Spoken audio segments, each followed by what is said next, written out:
Good morning guys. So ayun, panibagong fishing trip na naman po. So yun, nandito tayo sa ating fishing spot. So yan, napakaganda, napakalinaw at yun, walang kalon-alon. So sana pala rin tayo ngayon sa ating panibagong fishing trip. So kung bago ka lang muli sa aking channel at yun, hindi ka pa nakapag-subscribe. So sana patuloy samahan at supportahan niyo po ako. Don't forget to like and subscribe po. At hit the bell icon para yun maging updated po kayo sa susunod ko pa mga upload. Okay? So oras po natin is 6 AM pa lang po. So nandito na tayo, napakaaga pa natin sa ating fishing spot. So yun, let's go. So yun, ready na rin po ang ating setup. So ito po, cast muna tayo ngayon ng ating 5 cm 5 grams na sinking minnow.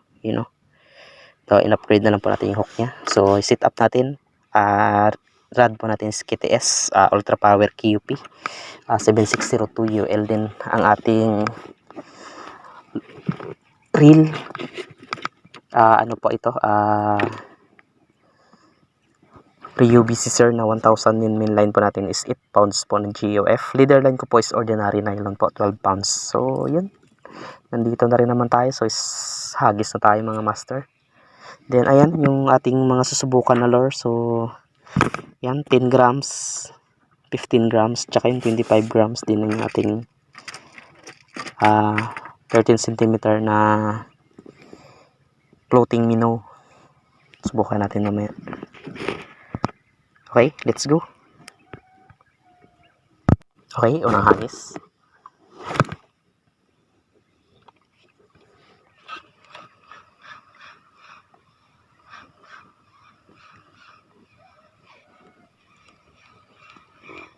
Walang strike. Hagis tayo ulit.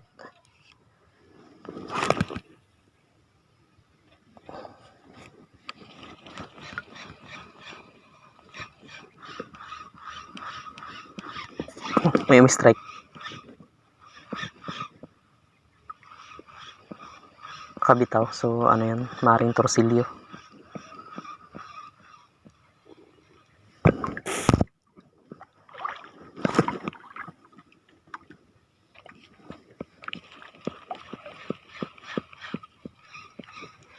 Okay, palit tayo ng lure. Yung itong try natin yung 12 cm natin na floating minnow. Okay, ito.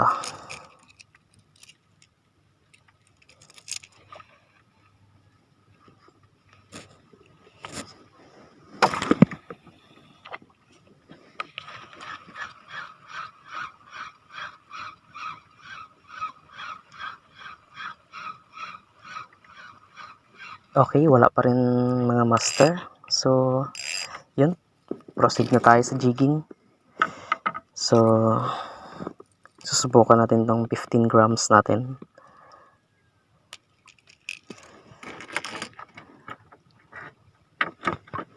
So ito, 15 grams tayo. From ano po to? From Sanas. So may palawit siya na mahaba. So try natin kung attractive.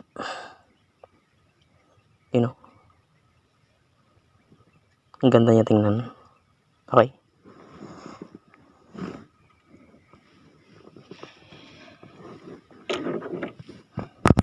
Okay, first drop.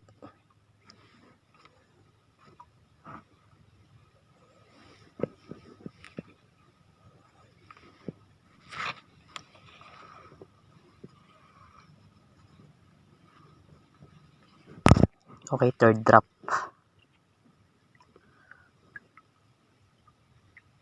Okay, stop na tayo sa jigging mga master. So casting naman tayo. Wala tayong strike sa jigging natin. So yun, balik tayo dito sa tabi. Okay.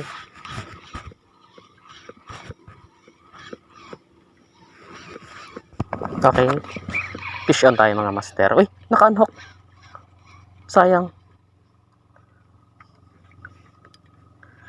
Naka-unhook pa yun. So maaring ano yun, torsilyo.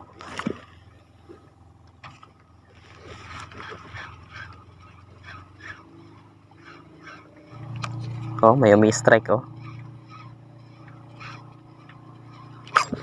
Yun oh. Fish on tayo. Uy, nakabitaw? Ah, wala. Okay, sinabita na. Yun o, ang bilis makatanggal. So sabi na nga eh, torsilyo talaga. So hindi ako nagkamali. Yun yung madalas na kumakagat na nakaka-unhook. Okay, ano yun na. Mukhang nakakuha ko na yung technique niya. So kailangan niyang pitikin para masabitan ng kumapit yung hook natin.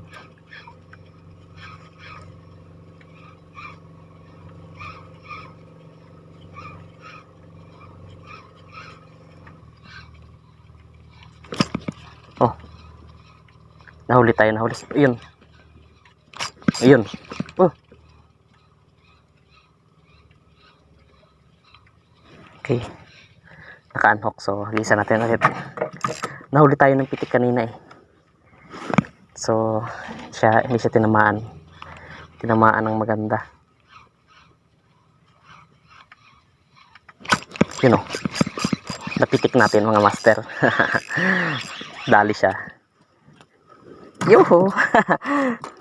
So nakuha na natin yung technique niya. So kailangan niyang pitikin para ingat tumalab yung ano, no, talab yung hook sa ulo niya. Okay, ayos. Pangalawa.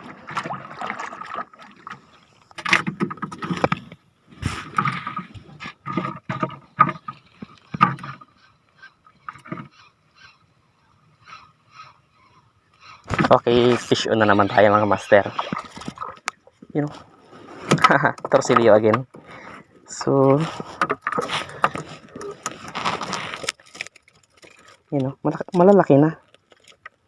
So kapag hindi siya pipitikin, ayan o, hindi siya mahuli kasi sobrang tigas ng ano niya, ulo niya. Hindi siya agad mabilis maka-unhook.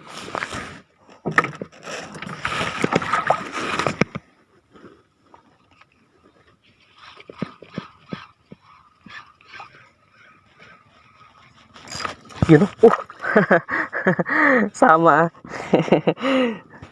Sayang, naka-unhook. Dito na sa bangka ko kumagat.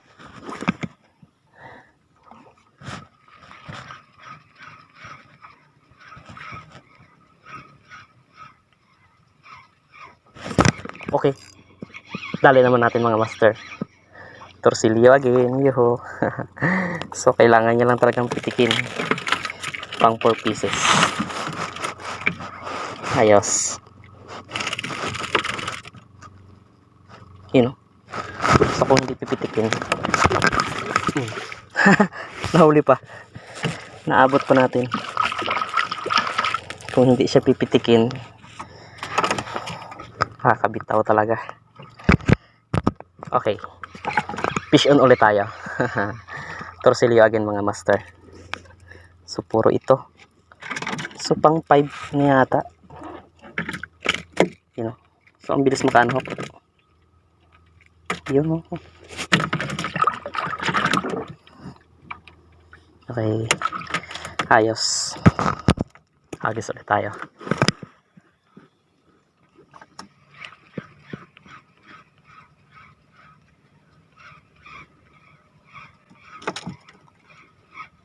Oh, agoy, sayang, nahuli tayo. Yun o. Dali siya, dali. Uy, nakabitaw. Sayang. Nakabitaw mga master.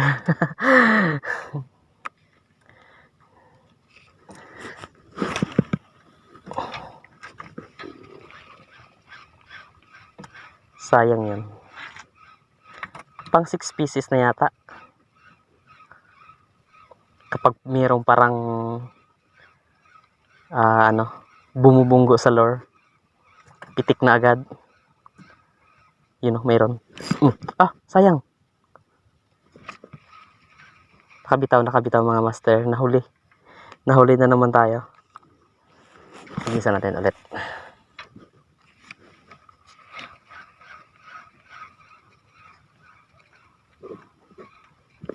Yun o, dali siya. Ayos. Yuhu! Ayos. Oh, ang bilis maka-unhook. Kapag hindi siya pipitikin, hindi makakatalab yung hook.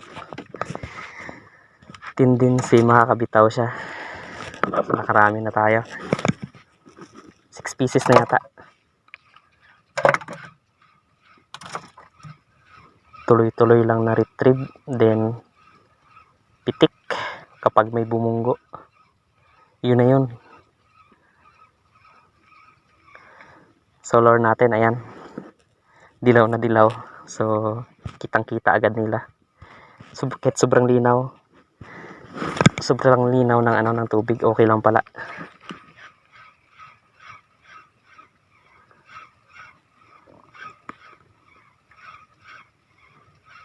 Okay, fish on agad mga master. You know, dali na naman siya. Ayos.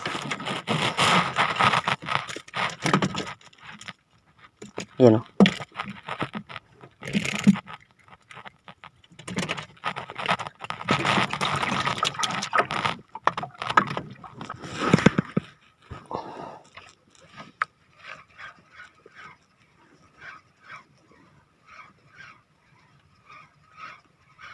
naubos ko na yata sila.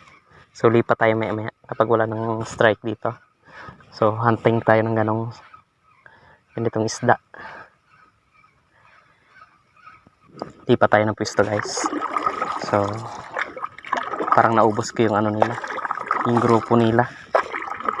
So wala nang umi-strike. So hanap tayo ng pwesto nila. So kadalasan sana yan sila sa mabuhangin na part, tapos medyo malalim. Doon sila umiikot-ikot.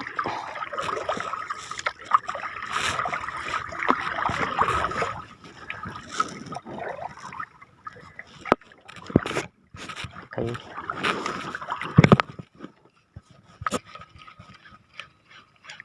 Okay, another strike mga master. Fish on tayo. Grabe yung pagkapitik natin. So ayun oh. Sa kaliskis. Sa katawan tinamaan. So bumaon yung natin, hook. Sa katawan. Sigarash pala. Akala ko torsilyo na naman. Okay, hagis ulit tayo.